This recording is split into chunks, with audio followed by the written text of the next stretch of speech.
3.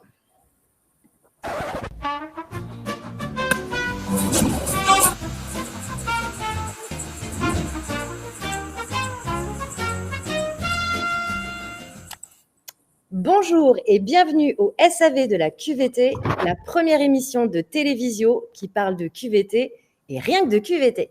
Depuis avril dernier, on se retrouve tous les mois pour faire le service après-vente de ce qu'on nous a vendu pendant des années. Des croyances erronées sur le monde du travail et de la QVT bullshit. Nous pensons chez Wunjo qu'il y a une véritable urgence contemporaine à mieux regarder le sujet, à agir pour qu'il y ait des transitions comportementales dans nos entreprises, aussi bien à l'échelle individuelle que collective, et c'est à chacun et à chacune d'entre nous d'agir, de prendre conscience et d'opérer pour un monde du travail meilleur. Alors ensemble, on va essayer de mieux comprendre ce qui fabrique le sentiment de bien-être des travailleurs. On va essayer de faire souffler un vent plus positif et plus optimiste. On est un petit peu les colibris de la vraie QVT. C'est notre façon à nous de contribuer à l'intérêt général. Je suis ravie de vous accueillir aujourd'hui. Je m'appelle Emmanuelle Bessez et j'ai l'honneur de représenter Wunjo. Nous sommes un cabinet conseil et un organisme de formation spécialisé en qualité de vie au travail. Nous sommes dans notre 21e année. Nous sommes une entreprise issue de la belle et grande famille de l'économie sociale et solidaire. Notre raison d'être, fluidifier les facilités, les coopérations professionnelles et contribuer à humaniser ou réhumaniser le travail. Nous sommes une entreprise un petit peu atypique en termes de personnalité. Nous fédérons un collectif d'experts et de professionnels qui sont passionnés par le sujet, qui sont joyeux, qui sont généreux. Et j'ai un grand plaisir aujourd'hui à vous faire rentrer un petit peu dans notre univers et de vous présenter notre invitée du jour, Laurence Pouzet. Bonjour Laurence. Bonjour Emmanuelle. C'est un bonheur pour moi de partager avec toi aujourd'hui ce SAV. Laurence a été pendant 20 ans directrice de la communication et directrice des ressources humaines. Elle a eu à cœur chaque jour, à chaque instant, et elle va nous en parler, de concilier performance économique et performance sociale, considérer les humains dans leur vie au travail, tout en préservant les intérêts de l'organisation et de leur performance. Depuis quelques années, elle est consultante et coach à son compte et elle accompagne à la fois les individus et les organisations dans cet enjeu qui s'appelle la qualité de vie au travail. Alors aujourd'hui, Laurence, elle est invitée pour nous parler d'un sujet qui est un sujet socle en qualité de vie au travail, l'écoute des salariés, qu'on appelle l'écoute salariale. Cet acte que font les entreprises qui souhaitent véritablement prendre soin à la fois de la façon dont les individus se sentent et de leur capacité à bien faire leur travail. Pourquoi les entreprises ont recours à l'écoute salariale? Tout simplement parce qu'elles se disent dès le départ, avec cette belle intention et ce geste intelligent, elles se disent mais finalement, qu'est-ce qui se passe pour les personnes qui bossent chez moi? Qu'est-ce que ces personnes ressentent? Qu'est-ce que ces personnes vivent? Est-ce qu'elles sont satisfaites de leur expérience du travail? Et comment on peut, chacun avec notre part et collectivement, contribuer à ce qu'on soit à un endroit, cette entreprise, un endroit où il fait bon vivre et travailler. Ce sujet, nous allons l'aborder pendant 45 minutes. On est ensemble jusqu'à 12h15. Le programme est le suivant. Dans un premier temps, nous allons échanger avec Laurence pendant à peu près une grosse demi-heure. Vous avez la possibilité, cher public, en allant sur la droite de votre écran, d'utiliser un chat pour poser vos questions, pour nous partager vos commentaires et vos réactions. Et nous aurons la chance, dans quelques instants, de voir apparaître à la caméra notre standardiste farfelu, Marco, qui est celui qui tient la ligne du service après-vente. Alors, notre émission est enregistrée, donc vous recevrez le lien cet après-midi, mais notre émission est en live avec toute la spontanéité qu'elle encapsule. Alors, pour commencer, écoutez, moi, ce que je vous propose, c'est qu'on rentre un petit peu dans l'histoire de Laurence. J'aimerais bien que tu nous racontes, Laurence, d'où tu viens, ce que tu as fait, les grandes lignes de ton parcours, et puis que tu nous expliques pourquoi tu viens prendre la parole aujourd'hui dans ce SAV de la QVT. Vaste programme. D'abord, merci de m'avoir invitée. Je suis ravie d'être avec toi ce matin et avec vous tous.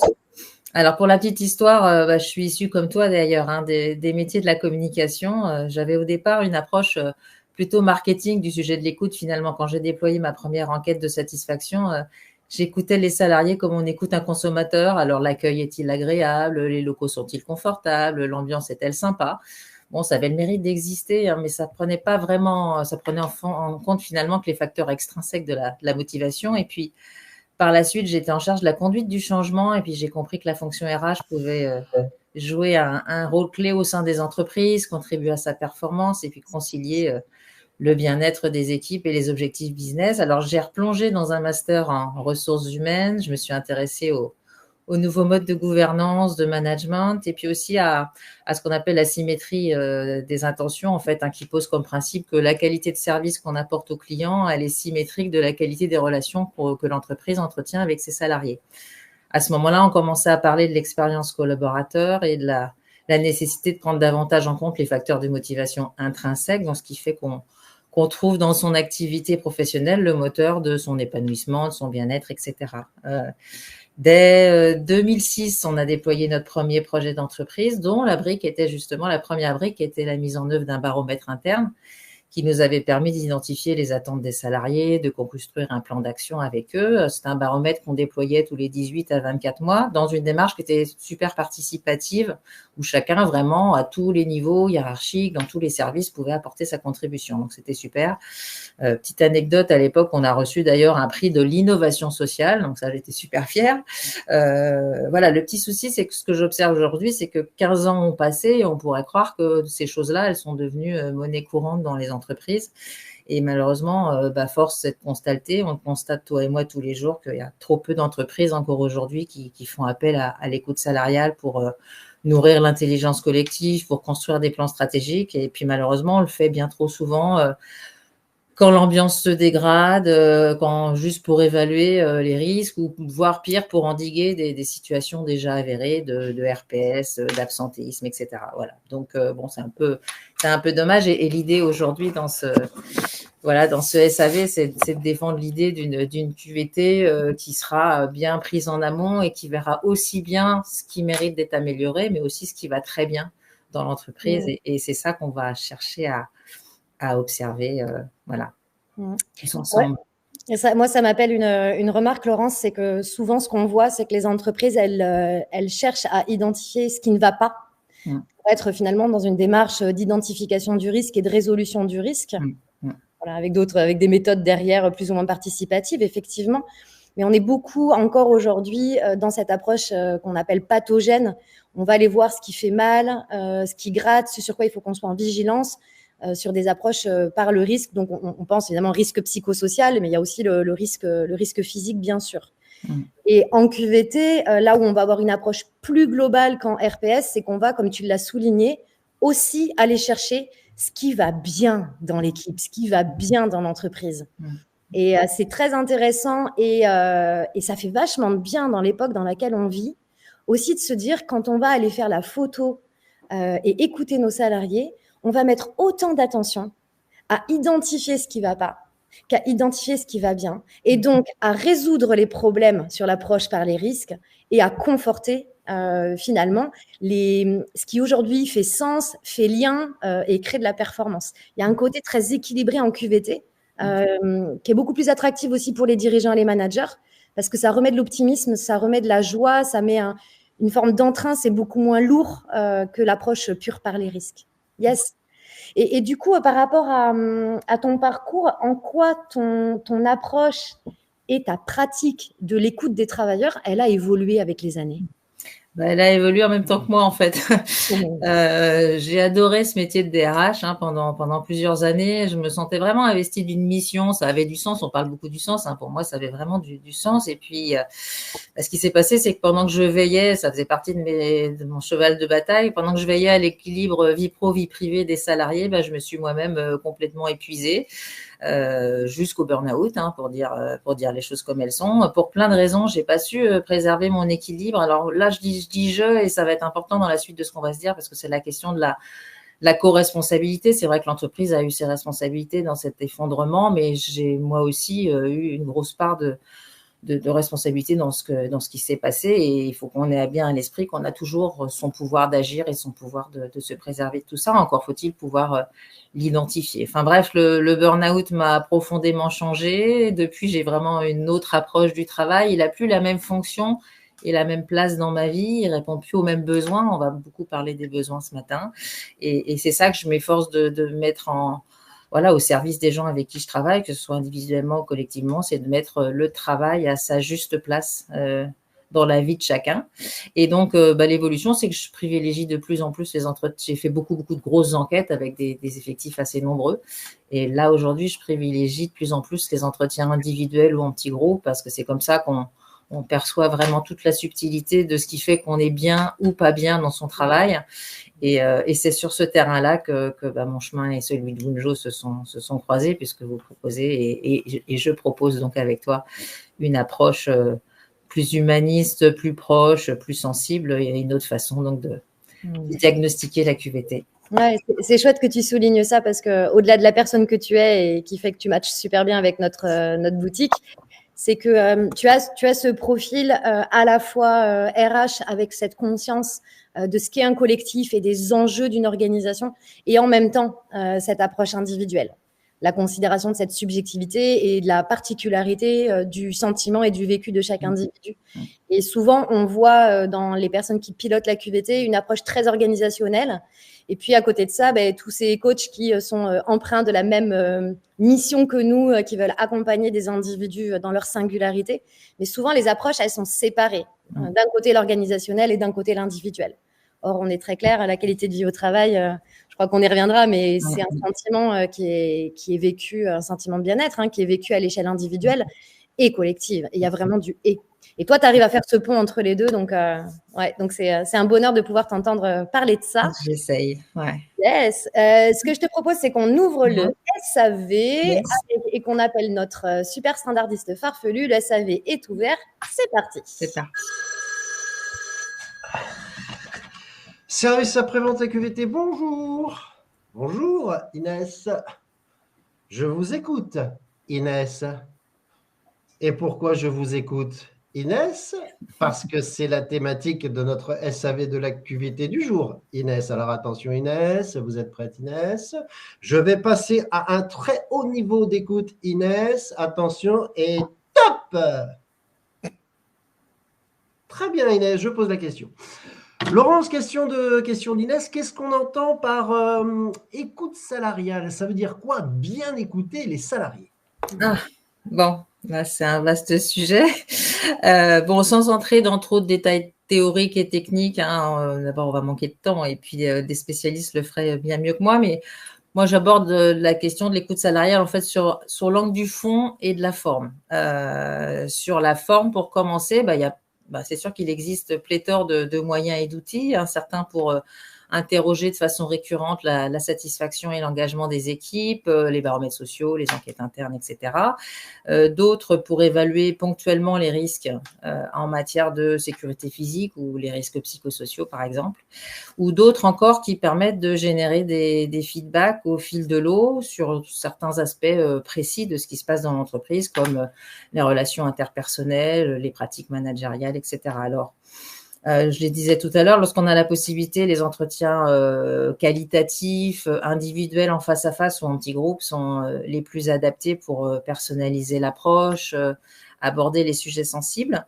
Mais si on souhaite déployer des enquêtes à grande échelle, le one-to-one va être plus compliqué. La gestion papier et même sous Excel va vite être compliquée et limitée en termes de collecte, de traitement, de traçabilité des données. Donc, on va dans ce cas-là opter pour l'un des nombreux outils digitaux qui sont disponibles clé en main sur le marché, avec des questionnaires qui sont préétablis, qui sont validés psychométriquement, avec la possibilité parfois quand même pour certains d'entre eux d'être adaptés aux besoins de l'entreprise. Et puis, ils ont quand même des avantages, ces outils, c'est que les questionnaires sont accessibles en ligne via donc des plateformes numériques qui garantissent notamment par mot de passe ou par QR code la totale anonymisation des réponses, la confidentialité. Ça, c'est un point qui est vraiment un prérequis à mon avis, et j'ai toujours vu ça, les répondants comme les partenaires sociaux sont hyper sensibles au fait d'être sûrs effectivement que leurs données seront montées anonymement. Ça sera d'ailleurs super important, la capacité à bien communiquer sur la démarche, la façon dont on va la mener, rassurer les parties prenantes sur les modalités. Ça aura vraiment une forte incidence sur l'engagement et sur le taux de participation. Que dire, l'outil digital, il va permettre de segmenter les réponses par typologie. Alors, on va pouvoir savoir si ce sont des cadres, des non-cadres. On va pouvoir avoir des réponses par service, par site géographique. Alors là, encore attention à l'anonymisation, parce que si on fait des trop petits sous-échantillons, il va être assez facile de savoir que si je suis cadre et que je suis sur tel service, je suis plus tout à fait anonyme. Bon, voilà. Qu'est-ce qu'il y a d'autre? Le choix des questions et la façon dont elles sont libellées, super, vraiment essentiel pour faciliter la passation, quelle que soit la typologie des personnes qui sont interrogées. Éviter les biais, pas induire les réponses, enfin voilà. Donc plein de critères comme cela. Attention à la durée du questionnaire, hein, parce que c'est variable. Enfin, la disponibilité des répondants est vraiment variable en fonction du poste de travail. Et puis un petit point de détail, pas toujours évident dans certains secteurs, c'est de s'assurer que chacun a accès évidemment à un poste de travail informatique. Enfin voilà. Donc le choix de tel ou tel modèle va dépendre des enjeux et des besoins de l'entreprise, du niveau de criticité de la situation. Si on est dans une démarche de prévention primaire, qu'on arrive très très en amont, ou si au contraire, on a la nécessité d'avoir des réponses très rapides avec des éclairages sur des problématiques X ou Y. Voilà. Là, on arrive à la question de fond. C'est pourquoi on fait cette écoute salariale. Beaucoup de dirigeants hésitent à interroger leurs équipes et surtout à partager les résultats avec elles. On a un peu l'impression d'ouvrir la boîte de Pandore, hein, et pourtant c'est vraiment un super moyen d'engager les équipes. Mais là, j'insiste un peu parce qu'on en parlait tout à l'heure avec Emmanuel. Si on décide de le faire, il faut le faire bien, il faut aller jusqu'au bout. Et ça, c'est vraiment le plus important parce que parfois, on se rend compte qu'on collecte des informations, on prend la température et puis après, on va pas au bout de la démarche, soit parce que la direction n'a pas soutenu le projet, parce que les IRP ont fait pression sur leur DRH, qui l'a fait, mais qui n'a derrière pas les moyens de déployer les actions, ou que les managers n'ont pas été impliqués, donc ils freinent un peu pour libérer les équipes sur le temps de réponse. Après, donc voilà, si on le fait, faisons-le jusqu'au bout, profitons-en pour faire vraiment des échanges, parce que sinon, ça fait plus de mal que de bien. En fait, les personnes sont interrogées, elles consacrent du temps, et puis elles ont le sentiment de ne pas avoir été sincèrement écoutées et encore moins entendues. Et là, voilà, c'est pas comme ça qu'on fait bouger les lignes, hein. Il faut vraiment aller au bout de l'exercice. Ah! Service après-vente à QVT, bonjour! Bonjour Clara, oui? Eh bien écoutez, j'ai bien entendu votre question. Je la pose tout de suite à Laurence. Laurence, comment on commence en entreprise quand la démarche est inexistante? Comment on commence en entreprise quand la démarche est inexistante? On démarre, c'est ce que je vais amener là, c'est pour démarrer une démarche de QVT quelle qu'elle soit, il faut savoir où on a envie d'aller et quels sont les sujets sur lesquels on va s'appuyer, aussi bien, comme on le disait tout à l'heure, les sujets positifs comme les sujets qui méritent qu'on s'y attelle et qui soient améliorés. Et donc, le parti pris, c'est de partir de l'écoute des salariés pour savoir sur quoi les urgences sont présentes, sur quoi il faut travailler, ou à l'inverse, entendre de leur part des sujets qui vont bien et sur lesquels il va falloir capitaliser. Ouais. Moi, j'ai bien envie de rebondir là-dessus parce que tu as déjà donné beaucoup de conseils très pragmatiques. C'est cool, Laurence. Merci. J'aimerais bien qu'on revienne justement au tout démarrage. Et ça va rejoindre donc du coup la question de Clara. Tu disais dans le fond, la question c'est pourquoi et pourquoi. Pourquoi en 2 mots. On invite vraiment les directions, les CSE qui se lancent dans une démarche d'écoute salariale à clarifier leur intention de départ. En QVT, on dit bien la première étape, c'est l'étape de cadrage. C'est en fait pour quelles raisons on décide que la QVT est un sujet qu'on va adresser, sur lequel on va mettre du temps, de l'énergie, des moyens, des ressources, Et finalement, quels sont les objectifs qu'on poursuit au travers de cette démarche d'écoute salariale? Et ça, en fait, ça paraît une question un peu toute simple et toute bête, mais la réponse, c'est pas juste on veut faire un baromètre parce qu'on veut écouter les gens. Non, c'est pourquoi on veut écouter les gens et quels sont les sujets sur lesquels notre attention doit être mise et quels sont les sujets sur lesquels ça mérite que les travailleurs s'absentent de leur activité professionnelle pour aller mettre du temps et mettre une part d'eux dans une application à laquelle ils vont délivrer finalement l'intériorité et leur intériorité, ce qu'ils vivent. Je crois que l'intention, l'objectif profond, il faut absolument le clarifier. Et tu parlais de précommunication. Je crois profondément important que la gouvernance soit aussi très sincère, très transparente avec les équipes sur ce qui l'anime et la raison pour laquelle elle lance cette démarche d'écoute. Pour maximiser effectivement, comme tu le disais, le taux de participation et de réponse, parce qu'analyser les résultats d'un baromètre avec 40% de répondants, je pense que c'est pas OK. Et aussi pour que finalement, les travailleurs et les travailleuses puissent participer de manière éclairée, un peu comme ce qu'on disait au moment du Covid avec le vaccin, c'est permettre de prendre des décisions éclairées sur notre vie. Quand je décide de répondre à d'être finalement ce client interne pour mon employeur, d'être considéré comme quelqu'un qui a des attentes, des envies, des besoins et qu'on me demande mon avis, il faut que je sois aussi très claire sur pourquoi moi aussi je vais souscrire à cette démarche. Ouais, clairement, il y a la question de l'incarnation de l'incarnation du dirigeant ou de celui qui porte. C'est vraiment, je le porte avec vous et donc j'ai davantage confiance dans le fait que derrière on va en faire quelque chose. Et ce quelque chose, c'est quoi? Et donc quel est l'intérêt que je vais y trouver moi?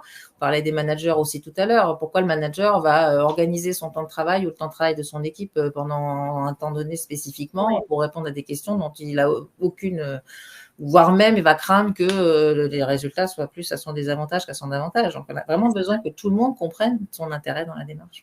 Et qu'est-ce qu'on va faire des résultats? Qu'est-ce qu'on va faire des résultats? Ce qu'on entend beaucoup, c'est des DG, des DRH qui disent ça y est, j'ai les résultats.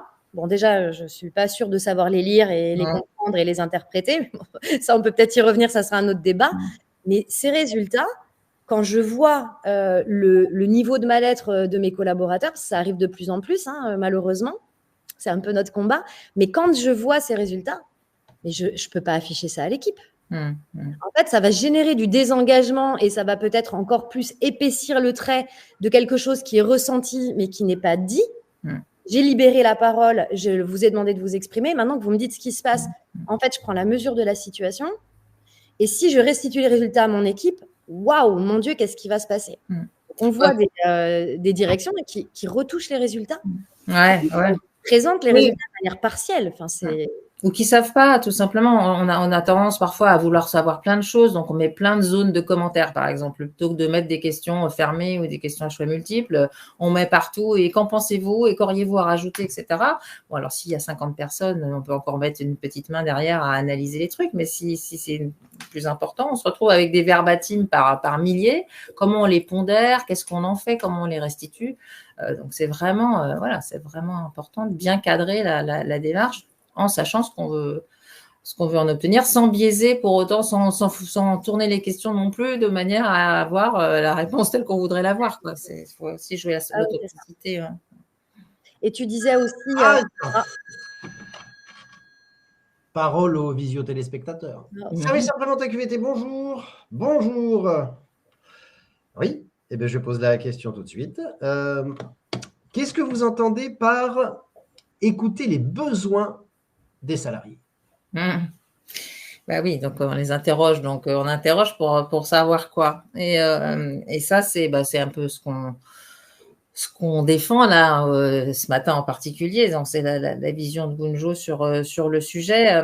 Pour revenir aux baromètres sociaux classiques tels que je les évoquais tout à l'heure, on demande le plus souvent aux salariés de donner un avis sur une expérience, de quelque chose d'un peu extérieur à lui, éventuellement de témoigner son vécu, mais on lui donne beaucoup plus rarement l'occasion de s'interroger, lui, sur la façon dont il le vit personnellement et la façon dont ça pèse plus ou moins bien, positivement, négativement dans la balance de son équilibre personnel.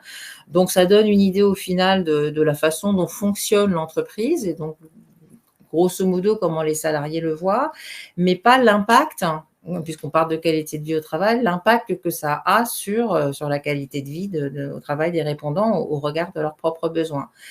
Par exemple, je peux déclarer avoir peu ou pas d'autonomie dans mon travail, dans les petits QCM là. J'ai peu d'autonomie, mais cette réponse, elle ne veut pas dire forcément, enfin on ne sait pas s'il le vit bien ou s'il le vit mal finalement, parce qu'en fonction de ses propres besoins. Donc en fait, on va peut-être en faire une interprétation de plein de gens disent qu'ils manquent d'autonomie, c'est très mal. Non, finalement, peut-être qu'il y a plein de gens pour qui c'est bien et vice versa. Donc c'est vraiment le prisme de la façon dont les gens le vivent est super important. La plupart des questionnaires ne donnent pas l'occasion de s'interroger et surtout d'avoir un feedback. Je réponds, je passe du temps, je donne mon avis et puis derrière, potentiellement, il ne se passe rien du tout, mais quand il se passe quelque chose, c'est pas un retour individuel, un feedback individuel. Donc, c'est là où c'est intéressant de se dire, est-ce qu'on peut pas faire une écoute un peu plus sensible et appréhender les choses de façon différente. C'est ce que fait donc Wunjo. Donc, pour expliquer en deux mots, Emmanuel, la façon dont on fait, je continue. Vas-y. Okay. Bonheur de t'entendre en parler. Alors, en résumé, évidemment, le modèle Wunjo, donc, on part en fait de la définition de l'OMS et des ANI de 2013 et 2020, qui dit que finalement, la QVT, c'est un sentiment, déjà, là, on parle de sentiment, résultant de l'harmonie entre les besoins des individus et la perception de leur situation de travail. Donc, du coup, Wunjo a opérationnalisé cette définition en concevant un modèle qui est assez innovant et humaniste, parce que c'est Wunjo, donc c'est forcément humaniste, qui est basé sur les besoins des individus au travail.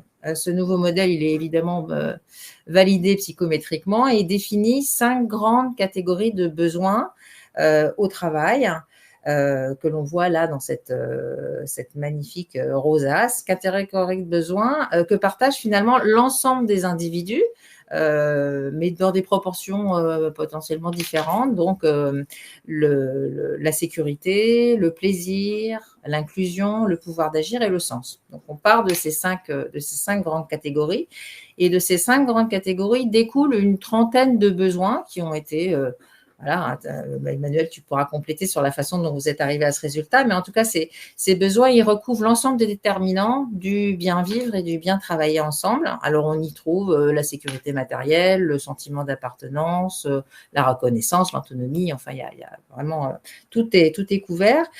Ce qui est important, c'est que ces déterminants, finalement, ils prennent plus ou moins d'importance selon les individus, parce que chacun, finalement, a sa propre recette de ce qu'est sa qualité de vie au travail. Alors, la particularité de l'écoute par Wunjo, c'est que dans un premier temps, on va permettre, donc ça se fait dans le cadre d'un entretien individuel, c'est le démarrage de la démarche. Elle va permettre dans un premier temps à la personne, en répondant au questionnaire, de mesurer ce qu'on appelle l'harmonie ou à l'inverse la disharmonie, s'il y a des écarts, entre son niveau de besoin, tel qu'elle va l'avoir introspecté pendant le questionnaire, son niveau de besoin et le vécu dans son travail. Donc, pour chacun des 30 items, quel est mon niveau de besoin et qu'est-ce que je vis au travail ? Et puis après, il y a ce qu'on appelle l'indice QVT qui là va être mesuré en fonction de son ressenti par rapport à justement cette harmonie ou cette disharmonie. Donc en résumé, j'identifie ce dont j'ai le plus besoin, j'évalue dans quelle mesure mon travail répond à ce besoin ou pas, m'apporte ou pas ce dont j'ai besoin. Et je prends conscience à ce moment-là de comment je le vis. Qu'est-ce que ça me fait là dans l'estomac quand j'y pense, en quoi c'est important pour moi ou pas, et si c'est un facteur de bien-être ou de mal-être, et dans quelle proportion. Et puis, on arrive après à un résultat immédiat. C'est ça qui est aussi que je trouve intéressant, c'est qu'on arrive à un immédiat sous forme de radar. Donc, par chacune des catégories de besoins, on reprend les différents déterminants et on arrive à un radar qui permet d'avoir une vision d'ensemble. Et c'est une lecture qui est, moi, ce que je témoigne de ce que j'ai pu faire, le nombre de passations que j'ai pu passer jusqu'à aujourd'hui, c'est que ça nous rend une lecture super éclairante de la photographie à l'instant T, de comment se sent la personne dans son travail.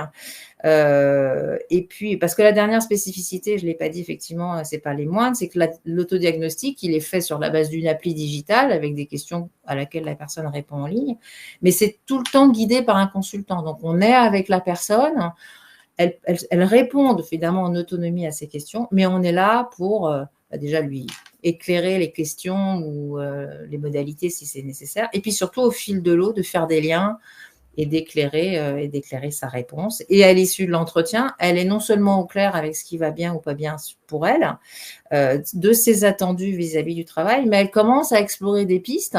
Et là, je reviens à la question de la co-responsabilité, c'est que les pistes qui vont émerger, ça peut être des choses tout à fait qui sont à sa main.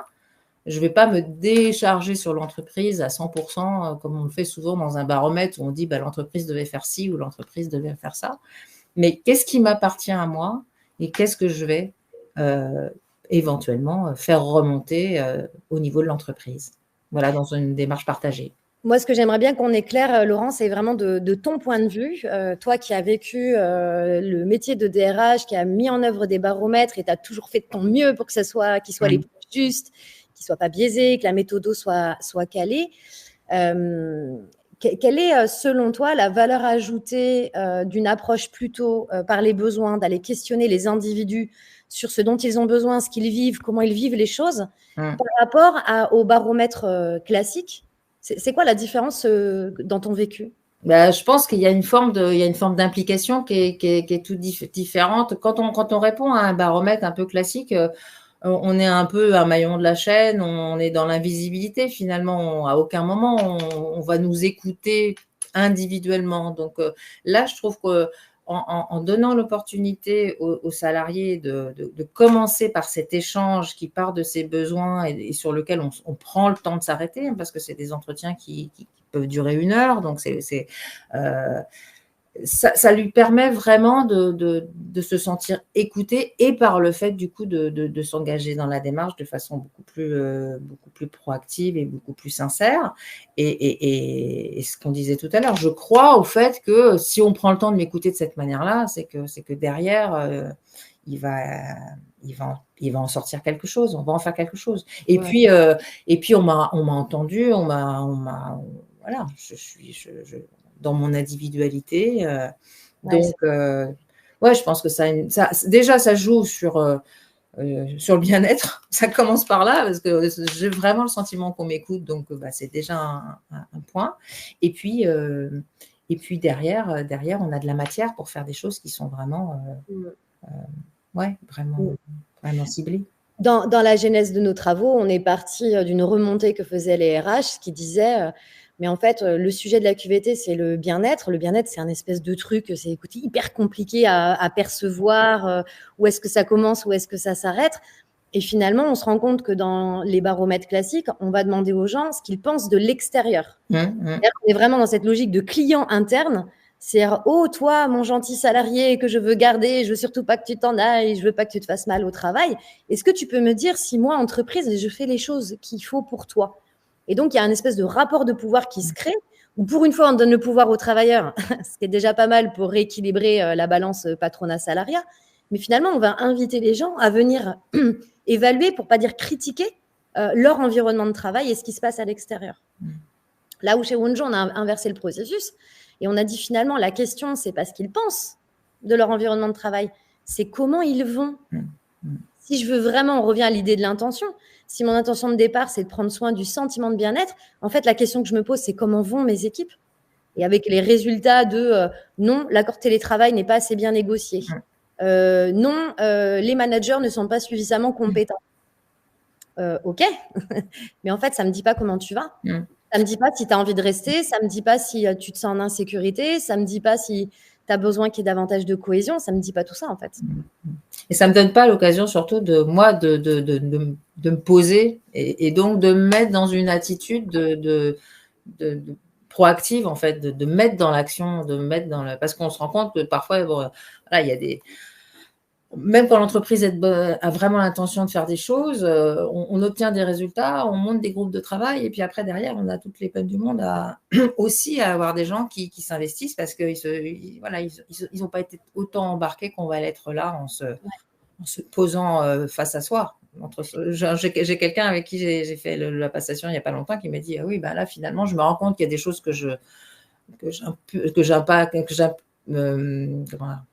pour lesquelles je considère que l'entreprise est responsable. Et puis finalement, je vois aussi qu'il y a plein de choses qui sont entre moi et moi et la nécessité de prendre les choses en main. Et les employeurs, et à raison, hein, comme les managers, ils ont aussi beaucoup de poids sur leurs épaules, des sacs à dos qui sont très très lourds. Ils ont le sentiment de porter la responsabilité de comment vont les gens. Et effectivement, hein, la responsabilité, ils l'ont aussi, mais elle ne pèse pas que sur eux non plus. Et dans un baromètre classique, finalement, on va demander à cet individu au travail de donner du temps de sa vie au travail pour nourrir les résultats, un dashboard, un baromètre, une photo purement collective. Et là, l'avantage, c'est que lui, en fait, il se fait un cadeau à lui puisqu'il a ses propres résultats personnels. Et donc, lui, il sait comment lui, il va. Et il a la possibilité, s'il le souhaite, de faire remonter les données à l'échelle collective de manière anonymisée, de manière confidentielle. Yes. Voilà, est-ce qu'on veut faire un cadeau à chacun? Oui, est-ce qu'on veut faire un cadeau, mais ça ne sait pas. Ouais, service après-vente QVT, bonjour. Ah, bonjour Morgane, ça va? Ouais, ça va.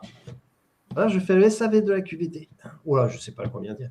Toi, tu fais quoi? Tu es chez Shopee, tu achètes du beurre? D'accord, il n'y a plus de beurre doux. Ben, prends du beurre salé, qu'est-ce que tu veux que je te dise? Voilà. Tu as une question quand même par rapport au SAV? Parce que moi, je suis là pour écouter les questions. Hein. Ah ouais, d'accord. Ah, mais ça, c'est une bonne question, ça. Bon courage pour le beurre. Hein. Oui, Morgane, une amie, là. Est-ce que justement dans ces échanges, quand on fait passer ma QVT, est-ce qu'il y a un devoir de secret professionnel par rapport aux échanges que vous pouvez avoir avec les salariés? Comment ça se passe? Oui, c'est clair on a tout un échange préalable à la passation du questionnaire déjà pour créer ce container entre guillemets rassurant. On précise évidemment que tout ça est confidentiel et la personne a la possibilité à la fin de la passation, dans tous les cas, de décider si oui ou non elle souhaite partager les résultats avec nous consultants.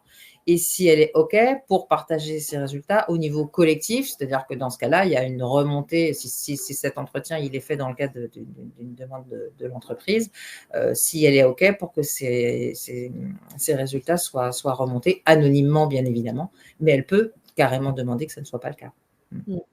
Sur le sujet de la confidentialité, c'est un sujet hyper sensible parce que à la fois, il y a un immense paradoxe derrière cette demande de confidentialité. C'est-à-dire que aujourd'hui, le travailleur, la travailleuse française a envie d'être mieux considéré en tant qu'être unique et singulier, a envie d'être compris, a envie d'être entendu, a envie qu'on prenne soin de la personne qu'elle est.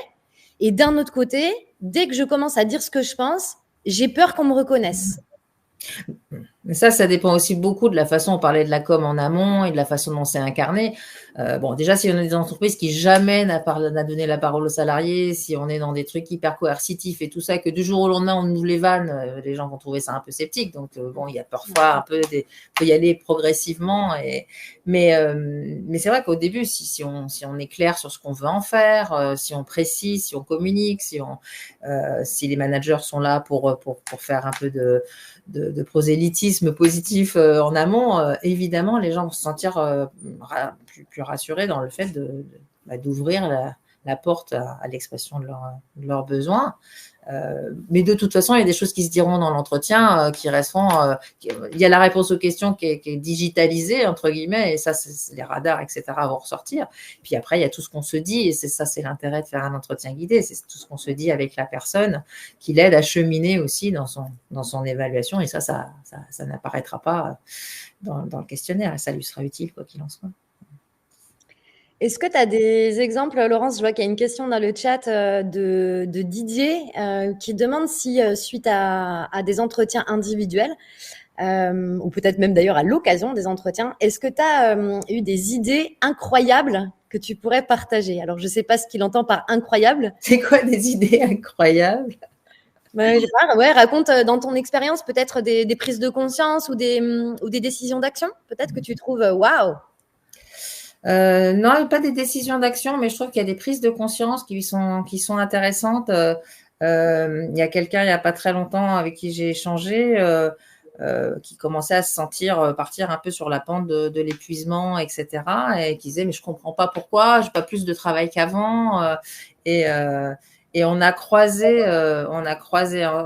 et sur sa question de l'équilibre vie pro vie privée, ça commence à me poser question alors que avant ça me posait pas question. Et on a croisé ça avec la question du plaisir qu'on a abordé à un autre moment et la question du sens. Et finalement, la personne a pris conscience que le problème, c'était pas d'y consacrer du temps, c'était pas d'y passer des heures, c'était voire même pas éventuellement d'organiser sa vie privée pour mais parce qu'elle y voyait plus l'intérêt, elle y prenait plus de plaisir et elle comprenait plus le sens de ce qu'elle faisait parce qu'à un moment donné, dans sa fonction, on lui demandait de dire A, puis on lui faisait faire B, enfin bref, la question parfois des injonctions paradoxales et tout ça. Et donc, ça a été intéressant pour elle de prendre conscience que finalement, si elle voulait éviter de s'épuiser ou si elle allait plus loin dans la dégradation, c'était pas sur l'équilibre vie pro vie privée qu'il fallait qu'elle travaille, mais aller revenir à la question du sens et aller solliciter son manager sur là il y a des trucs que je comprends pas et j'ai perdu le plaisir. Voilà. Donc ça voilà, et donc son plan d'action c'était d'aller rechercher à nouveau du plaisir dans ce qu'elle faisait plutôt que de dire bon faut que je regarde ma montre le soir parce que le problème c'est l'équilibre vie pro vie privée. Ça, voilà, c'est un exemple qui vient là, mais j'aimerais bien en partager un parce qu'aujourd'hui vous êtes une vingtaine à être consultant et à utiliser ce modèle et à le déployer dans les entreprises. On a eu plusieurs consultants qui se sont retrouvés face à des personnes qui se disaient en situation de mal-être au travail. Où, au départ, le tableau, il a l'air vraiment hyper gris, pour pas dire noir. Et finalement, à mesure que cette personne s'introspecte et passe en revue ses besoins et ce qu'elle vit au travail, au moment des résultats, elle se dit, finalement, ça va plutôt bien. Ouais. Finalement, j'ai juste 2 ou 3 choses, alors qui sont très importantes pour moi, puisque c'est, voilà, on ne remet pas du tout en question. Ouais. Mais finalement, ma souffrance, elle peut être restreinte à certains domaines très précis. Et après, c'est tout l'intérêt d'être accompagné ou de s'auto-coacher pour aller identifier derrière les actions, bien sûr. Mais on se rend compte qu'il y a plein de choses qui vont bien finalement. C'est aussi l'occasion. Quand on répond à un questionnaire, on a souvent tendance à finalement à ne se souvenir que de ce qu'on a signalé qui va mal. Là, on a l'opportunité dans ces entretiens-là de vraiment faire une balance équilibrée et souvent de se rendre compte qu'il y a plein de choses qui vont bien. Ça, Laurence, il y a plein d'autres questions dans le chat. On est déjà. Oui, il y a plein d'autres questions dans le chat, mais il va falloir que moi j'écoute mes besoins du moment. Mes besoins du moment, c'est la cantine. Hein donc, 12h10, chers visio téléspectateurs, je vous dis à très bientôt pour le prochain SAV de la QVT. Les filles, je vous laisse finir cette émission. Moi, je vais à la cantine. Hein. Bon appétit, Marco. En espérant qu'il y ait du beurre salé. Salut Marco, merci beaucoup. Donc, chers visio-spectateurs qui avaient écrit dans le chat, pour toutes celles et ceux qui ont posé des questions et qui n'ont pas eu de réponse, c'est pas forcément terminé. Laurence et moi, on est aussi à votre disposition. N'hésitez pas à nous écrire si vous avez envie qu'on réponde à vos questions ou pour échanger tout simplement. Vous avez un bouton en haut de votre écran qui vous permet d'avoir nos coordonnées et de nous envoyer un petit message. Si vous avez envie de voir Laurence intervenir chez vous et mettre à la fois toute son expérience, sa douceur, sa capacité à faire des nuances, sa capacité à faire du collectif et de l'individuel, si vous voulez mettre tout ça au service de votre entreprise et de la QVT de vos collaborateurs et collaboratrices, voici un petit extrait de ce que Laurence propose, des diagnostics individuels, oui, des audits de QVT, évidemment, à l'échelle collective, et puis aussi l'accompagnement pour communiquer autour de la démarche de QVT, pour en générer une image favorable et honnête et fédérée, de manière à ce que chacune et chacun devienne acteur et actrice de cette démarche et qu'on soit plus dans une logique top-down. Comptez aussi sur Laurence pour animer et faciliter ces temps précieux qu'on appelle les EDD en QVT, les espaces de discussion. Quelle que soit la thématique à aborder, vous pouvez bénéficier de sa présence et sa capacité à créer le dialogue et à nourrir le dialogue dans les équipes. Et puis, si vous êtes comme nous des grands fans du co-développement, cette approche merveilleuse qui permet à des pairs de se tirer mutuellement vers le haut, n'hésitez pas aussi à faire appel à Laurence. Vous retrouverez l'ensemble de nos savoir-faire et de nos offres sur le site de Wonjo, wonjo.life. On a parlé aujourd'hui d'écouter les salariés, de les écouter vraiment, d'arrêter de leur demander ce qu'ils pensent et qu'ils évaluent l'extérieur, mais qu'ils aillent se poser la question de ce qui se passe pour eux à l'intérieur. On a le grand bonheur chez Wonjo, en tant qu'entreprise de l'économie sociale et solidaire, de faire beaucoup de bénévolat et de faire des dons pour la société civile. C'est pas que à visée commerciale. Soyons clairs, et on vous propose, si vous le souhaitez, de vivre de l'intérieur ce que c'est qu'un autodiagnostic de QVT personnel avec notre web app qui s'appelle Ma QVT. Si vous souhaitez en profiter et donc vous aussi vivre ce que c'est qu'un autodiagnostic de QVT et pouvoir avoir une vue autoportante en quelques minutes de votre situation et de votre vécu du travail, vous pouvez cliquer sur ce lien qui a été déposé dans le chat à l'instant. Un petit formulaire, vous le remplissez et puis on vous mettra en relation pour passer 1 heure, un temps précieux en tête-à-tête avec Laurence ou d'autres consultants de notre équipe qui auront grand bonheur à vous accompagner sur ce chemin de meilleure connaissance de vous. Voilà, nous arrivons à la fin du SAV. Merci beaucoup Laurence pour ce temps partagé. Merci à toi. C'était court, hein, on aurait eu encore plein de choses à raconter. Hein. Bon, c'est le jeu. C'est le jeu auquel va se prêter Hélène la prochaine fois. On se retrouve le vendredi 23 février, toujours aux mêmes horaires, 11h30 à 12h15. Hélène est consultante, formatrice. Elle est spécialisée en qualité de vie au travail et en RPS. C'est une femme qui vient du monde de la communication et de la conduite du changement et qui pratique également le douyin et le shiatsu. Donc, elle a une approche santé globale. Et puis, Hélène, elle dit, moi, au SAV, j'ai envie de venir raconter qu'il va falloir arrêter de penser que notre santé, notre capital santé, c'est juste manger, bouger. C'est bien plus compliqué que ça et c'est bien plus holistique que ça. Et donc, nous parlerons de comment on peut prendre soin de notre santé globale au travail, physique, mentale et sociale, et évidemment de qui c'est la responsabilité. Voilà, je vous remercie pour le temps partagé. J'espère que ça vous a plu. Si c'est le cas, n'hésitez pas à nous le dire dans le petit formulaire, à nous donner des notes, à nous laisser des commentaires. C'est très riche pour nous de pouvoir enrichir notre formule SAV après SAV. Et si ça vous a pas plu, dites-le aussi. Parce qu'on adore écouter aussi les axes de progrès, bien sûr. Voilà, et chère Laurence, moi je te propose qu'on se fasse un petit coup de jingle et qu'on se dise au revoir. Au revoir et merci. Merci à toutes et à tous. Salut Laurence, à tout bientôt.